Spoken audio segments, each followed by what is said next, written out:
আলোচনায় বঙ্গবীর কাদের সিদ্দিকী, বীর উত্তম। আমার মনে হয় তার আর কোনো পরিচয় দেওয়ার দরকার নেই, সাবেক সংসদ সদস্য, বর্ষিয়ান রাজনীতিবিদ। আহ কাদের সিদ্দিকী, আপনাকে স্বাগত জানাচ্ছি আমাদের অনুষ্ঠানে। আমি প্রথমেই যেটি জানতে চাই আপনার কাছ থেকে, ভারতীয় আধিপত্যবাদ সম্পর্কে একটা অভিযোগ ছিল বা এখনো আছে অনেকের দৃষ্টিকোণ থেকে। যদি সেটি থেকেই থাকে, যদি থেকে থাকতো, তাহলে কি আমরা সেই ভারতীয় আধিপত্যবাদ থেকে বেরিয়ে নতুন কোন আধিপত্যবাদকে গ্রহণ করছি? আমি সরাসরি বলি, মার্কিন আধিপত্যবাদ, পাকিস্তানের এক ধরনের ঘনিষ্ঠতা বা পাকিস্তানের সাথে আমাদের নতজানুতা কিংবা চীনের প্রতি আকৃষ্ট হওয়া, আপনি কি মনে করছেন? আসলে আমরা স্বাধীনতার পর থেকেই ঠিকভাবে যেতে পারছি না। আমরা অন্যকে স্বীকার করতে চাচ্ছি না। ভারতীয় আধিপত্যবাদের যে কথাটা বলা হচ্ছে, আমি ভারতে নির্বাসনে ছিলাম প্রায় 15 বছর।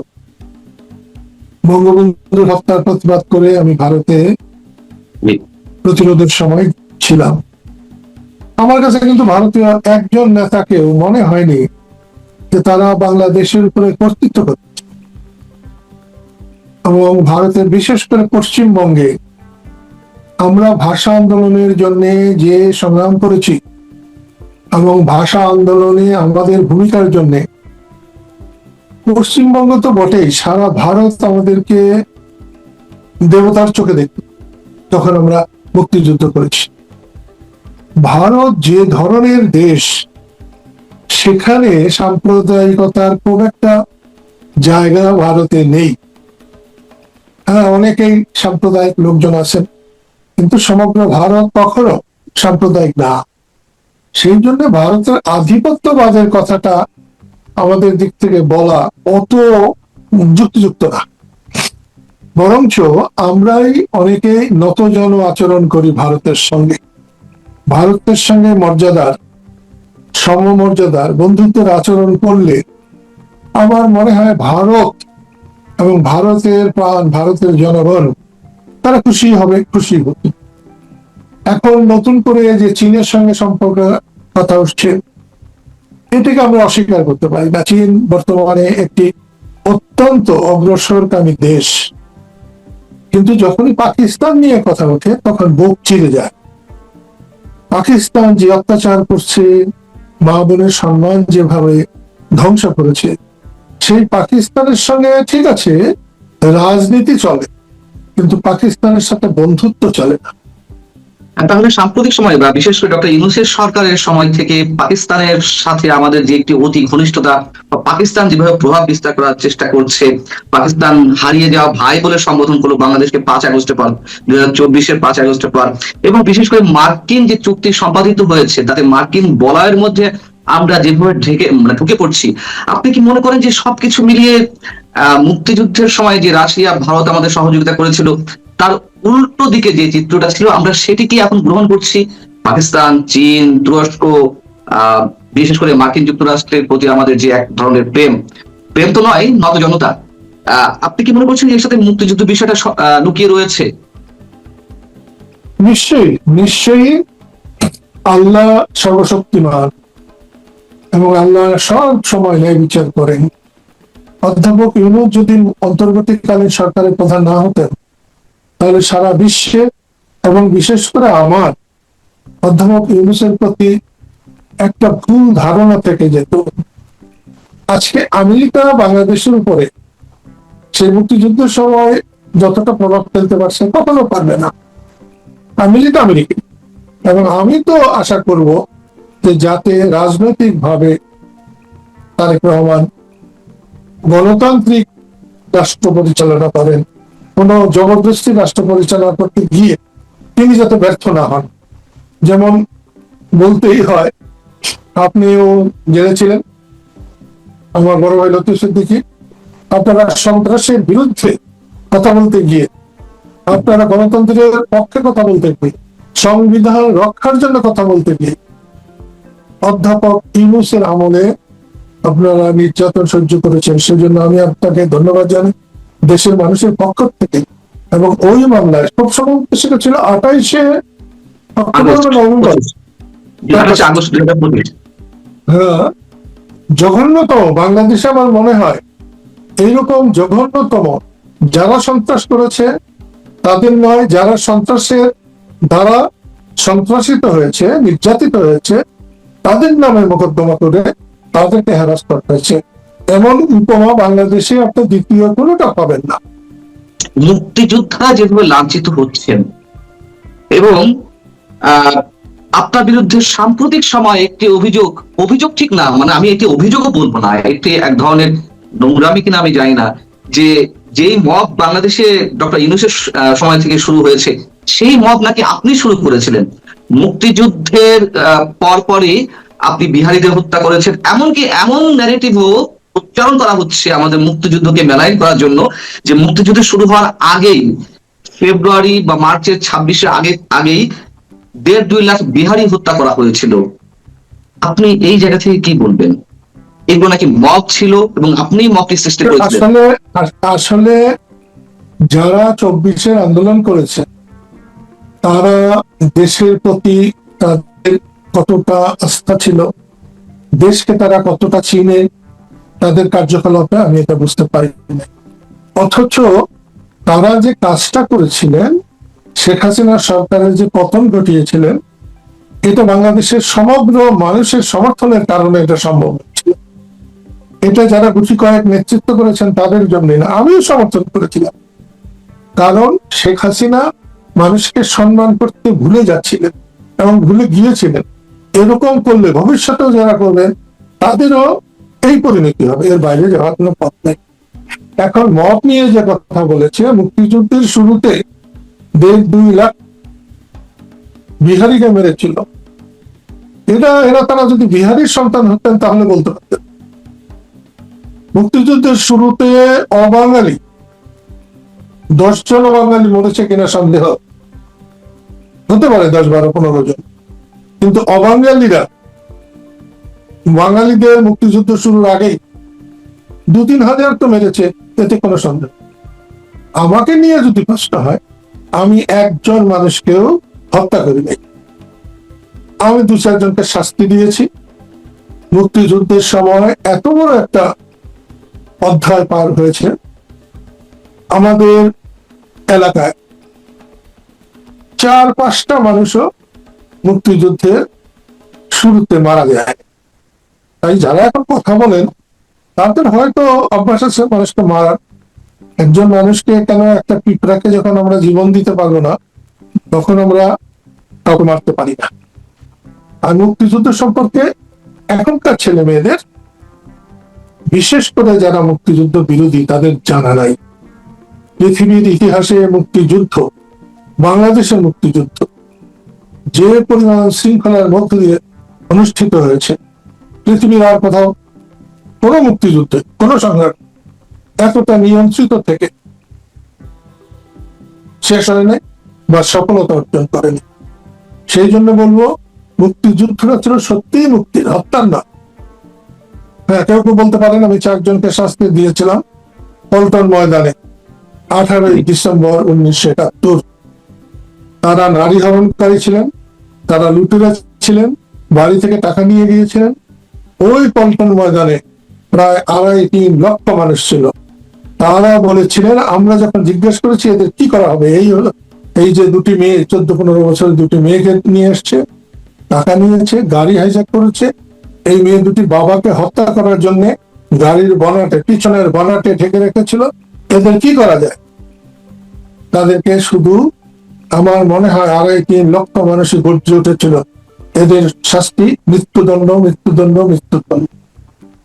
আমরা সেই দণ্ড দিয়েছিলাম, এবং সেটা যদি সেদিন না দিতাম তাহলে ঢাকা শহর অন্ধকার হয়ে যেত। এই মৃত্যুদণ্ডের জন্য আমার নামে গ্রেপ্তারি পরোয়ানা জারি করা হয়েছিল। আমি বাংলাদেশের প্রথম গ্রেপ্তারি পরোয়ানাভুক্ত মানুষ।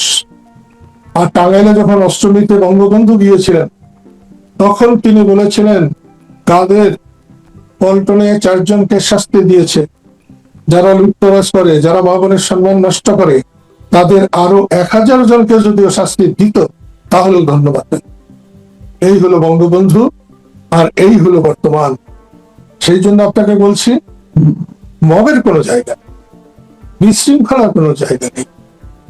এই আন্দোলনটা যদি সফল থাকতো আন্দোলনের নেতৃত্ব যারা দিয়েছেন তারা যদি সঠিকভাবে কর্তৃত্ব করতে পারতেন, তাহলে এই আন্দোলনের সুবাতাস আগামী 100 বছর বইত, 200 বছর বইত। ভবিষ্যতে কোনো স্বৈরাচার মাথা চারা দিতে ভয় করতেন।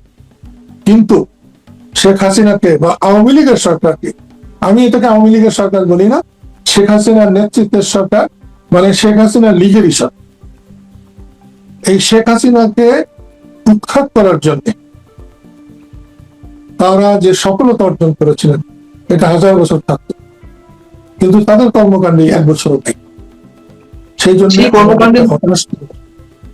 সেই কর্মকাণ্ডের মধ্য দিয়ে কি আপনার মনে হয় যে এর পেছনে অবশ্যই সুপরিকল্পিত একটা ডিজাইন ছিল, যেটি ডক্টর ইউনূস নিজেই বলেছিলেন যে ম্যাটিকুলাস ডিজাইন ছিল, এবং সেই নিশ্চয়ই জি, অধ্যাপক ইউনূসের আমার প্রশ্ন হচ্ছে যে সেই ডিজাইনটাকে শুধুমাত্র শেখ হাসিনার পতনের জন্য, নাকি এর পেছনে সেই 71-এর পরবর্তী সময় থেকে যে চক্রান্ত চলছে, 71 বিরোধী যে শক্তি, অভ্যন্তরীণ এবং আন্তর্জাতিক শক্তি, তাদের একটা সমন্বিত পরিকল্পনা ছিল মুক্তিযুদ্ধকে মেলাইন করার জন্য? আসলে অনেকেই মনে করতেন অধ্যাপক ইউনূস অনেক বড় দামের মানুষ, কিন্তু তিনি বুঝিয়েছেন যে তিনি খুব বেশি দামের না, এবং আমাদের বাচ্চারা যে মারা গেল, হামে মারা গেছে প্রায় 700 750। আমার তো মনে হয় না রাষ্ট্রসভার ফাঁসি দিলেও কম শাস্তি।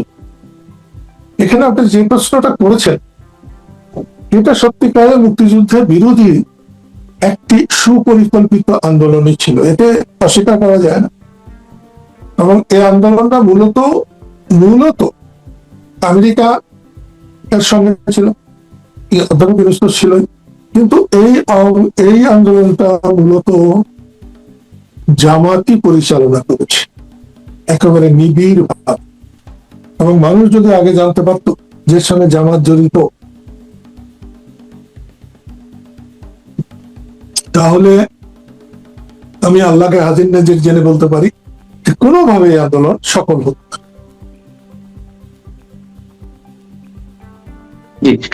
কিন্তু এখন যে পরিস্থিতি চলছে, মানে এই আন্দোলন নিয়ে কোনো প্রশ্ন করা যাবে না, ষড়যন্ত্র তত্ত্ব উপস্থাপন করা যাবে না, এবং করলেই তাদেরকে নানান ধরনের ট্যাগ দেওয়া হচ্ছে, তাদেরকে গ্রেপ্তার করা হচ্ছে, মবের শিকার হতে হচ্ছে বা মবের হুমকি চলছে। কিন্তু ঠিক সেই জায়গা থেকে আবার মুক্তিযুদ্ধকে মেলাইন করা হচ্ছে, মুক্তিযুদ্ধ নিয়ে প্রশ্ন করা হচ্ছে, আপনাকে বলা হচ্ছে আপনি মবের জনক, আপনার হাত দিয়ে শুরু হয়েছিল। 71-এর সম্পর্কে শহীদদের সংখ্যা নিয়ে প্রশ্ন উঠছে, 71 ষড়যন্ত্রের অংশ ছিল, এটি ষড়যন্ত্র না কিন্তু ওইটি ষড়যন্ত্র। এবং মানে সব শেষে যেটি বলতে চাই, মানে যে উপসংহারটি দাঁড়াচ্ছে, কথায় কথায় এই 24 আন্দোলনের সঙ্গে 71-এর তুলনা করা হচ্ছে, অর্থাৎ একটা প্যারালাল জায়গা আনা হচ্ছে, কোথায় নামানো হচ্ছে মুক্তিযুদ্ধকে আপনি বেশ ভালোভাবে জানেন। এই এই জায়গাটিতে আপনার মূল্যায়ন কি হবে এবং এটি কত দূর পর্যন্ত যাবে, এর শেষটা কোথায়? আসলে শুরুর দিকে 71 কে বাদ দিয়েই 47 আর 24 নিয়ে আন্দোলনকারীরা যে কথা বলেছিলেন সেটাই তারা ক্ষতিগ্রস্ত হয়েছে। মুক্তিযুদ্ধের সাথে কোনো আন্দোলনের কোনো কিছু তুলনা দেওয়া চলে না। মুক্তিযুদ্ধ, স্বাধীনতাই।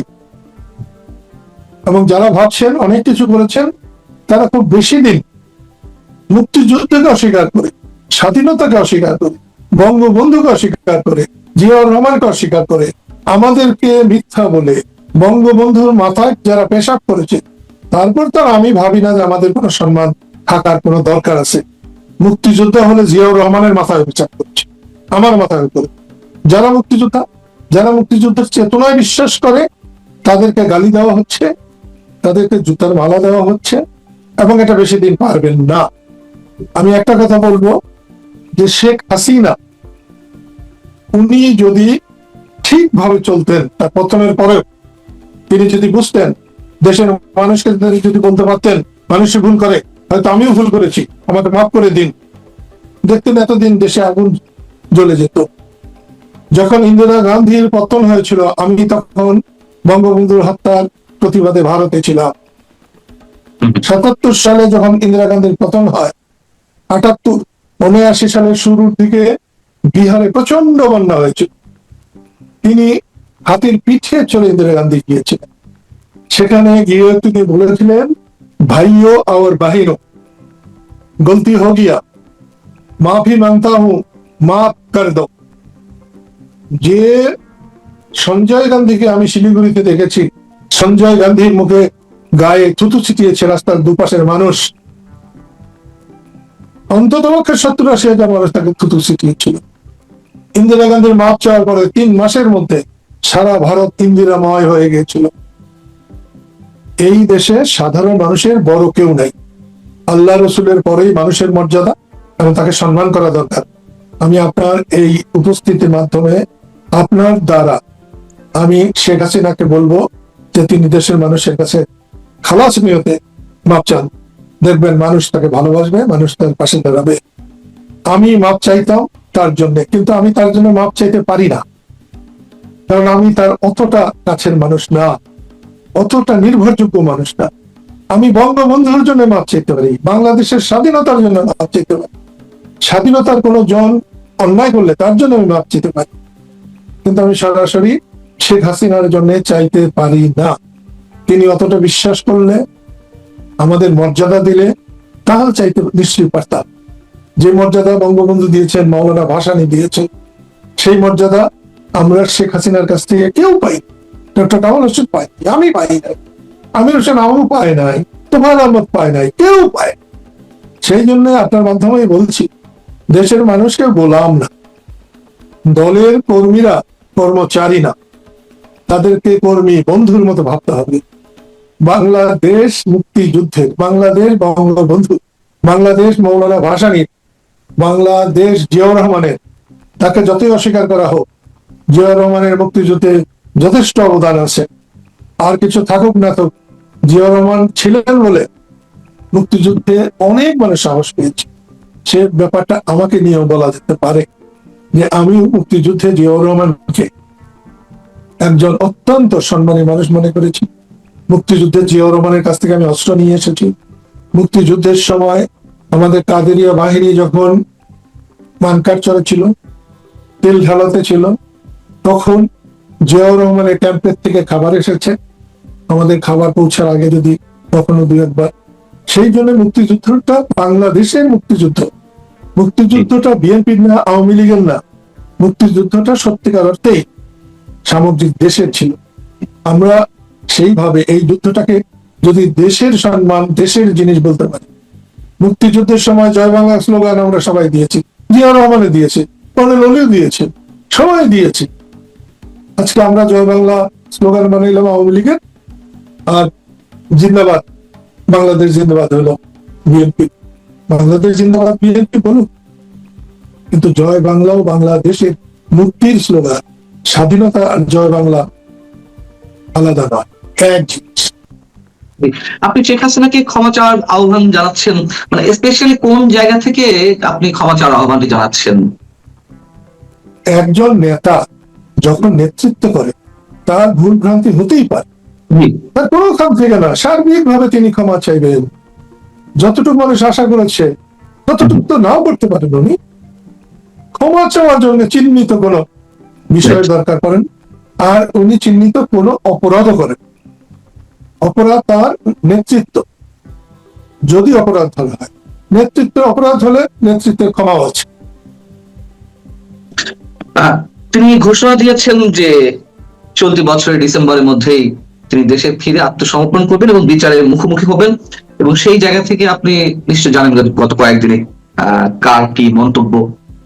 আপনি নিজে ব্যক্তিগতভাবে বিশ্বাস করেন কিনা বা মনে করেন কিনা যে শেখ হাসিনা সত্যি দেশে ফিরবেন, এবং যদি তিনি সত্যিই দেশে ফিরেন তাহলে দেশের সামগ্রিক চিত্রটা কি হতে পারে রাজনৈতিক ভাবে? যেহেতু তার নামে জেল হয়েছে, আত্মসমর্পণ করার সুযোগ তার আছে, যার নামে অভিযোগ হয়েছে কিন্তু কোনো দণ্ড হয় নাই, বিচার হয় নাই, তিনি আত্মসমর্পণ করতে পারেন। যতদিন পরে দণ্ডপ্রাপ্ত আত্মসমর্পণ করার সুযোগ রাখেন না। আপনি নিজে যতটুকু তাকে চিনেন, আপনি নিজে সবসময় তাকে ছোট বোন হিসেবে অভিহিত করেন, বা রাজনৈতিকভাবে একটা সৃষ্টি হোক আর না হোক, আপনি ব্যক্তিগত জায়গা থেকে যতটুকু চিনেন তাকে, তাতে কি মনে হয় যে তিনি আসবেন, আত্মসমর্পণ করুন অথবা ধরা দিন, যেভাবে দেশে ফিরবেন কিনা? একটা কথা আপনাকে বলি, আমি আমার বড় একটি বোন ছিল, একটা ভাই। ভাইকে আমি দেখেছি, বোনকে দেখি নাই, আগেই মারা গেছে। আমার আমি মায়ের ছেলে, আমার 3টা ছোট বোন আছে, ওরা আমার সন্তানের মতোই। শেখ হাসিনা আমার থেকে 4 মাসের ছোট, কিন্তু আমি তাকে ছোট বোনের মতো দেখি না, তাকে আমি মায়ের মতো দেখি, বড় বোনের মতো দেখি। এবং তিনি যতদিন আমাকে দেখেছেন, আমার বড় বোনের অভাব তিনি অবশ্যই পূরণ করেছেন। আমার বিয়ের পরে আমার বউর হাতে যখন তার মায়ের বালা খুলে দিয়েছেন, আমাকে নিয়ে নানান কিছু হওয়ার পরে, আমি যখন কৃষক শ্রমিক জনতা লীগ গঠন করলাম, গঠনের পরে আমাদের সম্মেলন স্থলে গুলি চালিয়েছিল, 104 জন আহত হয়েছিল, 2টি কর্মীর চোখ চিরতরে নষ্ট হয়ে গেছে। সেই সম্মেলন থেকে ফিরে এসে বাড়িতে এসে তার হাতে ওই বালা 2টি খুলে ফেলেছিলেন শেখ হাসিনাকে ফেরত দেওয়ার জন্য। আমি তাকে বলেছিলাম যে তুমি ফেরত দাও, কোনো অসুবিধা নেই, কিন্তু এই বালার অমর্যাদা করো না। এটা বঙ্গবন্ধুর স্ত্রী, আমার মা, তার হাতের বালা তোমাকে দিয়েছিল, থাকুক, এত কষ্ট করে নাই, কোনো কষ্ট দেয় নাই। সে মালা আমার স্ত্রীর মৃত্যু পর্যন্ত তার হাতে ছিল। শেখ হাসিনা এমনিতে আত্মীয় প্রবণ মানুষ এবং ভালো মানুষ। প্রধানমন্ত্রী হয়ে অমল হয়েছিলেন কেন আমি বলতে পারব। আর সে একজন মা, আপন জনকে এমন ভাবে তিনি করতে পারতেন, সেটা অসাধারণ। এবং তাকে আমি যতটা জানি, চিনি, তিনি ভীত না, কোনো ব্যাপারে ভীত না। আর দেশে ফিরলে অনেকে বলছেন যে একটা যুদ্ধ পরিস্থিতি তৈরি হবে, তার বিরুদ্ধে যারা আছেন। না না না না, শেখ হাসিনা দেশে আসলে কোনো যুদ্ধ পরিস্থিতি হবে না। আর শেখ হাসিনাকে ফাঁসি দেওয়ার ক্ষমতা এই সরকারের নেই, এবং বর্তমান যে সরকার, সে সরকার সেদিকে যাবেই না। কারণ বর্তমান সরকারের দায়িত্ব হচ্ছে মানুষকে গণতান্ত্রিক পন্থায় অগ্রসর করা, এবং বর্তমান জামাত বা জামাত জোট বিরোধী দল, তারা গণতন্ত্রে বিশ্বাস করে না। জি, আপনার জন্য অনেক অনেক শুভকামনা জনাব কাদের সিদ্দিকী, আপনি ভালো থাকবেন। দর্শক আপনারা যারা শুনছেন, নিশ্চয়ই আপনারাও ভালো থাকবেন। আল্লাহ হাফিজ। আপনারা ভালো থাকুন। আপনাদের মাধ্যমে স্বাধীনভাবে কথা বলার রাস্তা পরিষ্কার হোক, এটি আশা করি। সবাইকে ধন্যবাদ। আপনার জন্য আবারও শুভকামনা। আল্লাহ হাফিজ।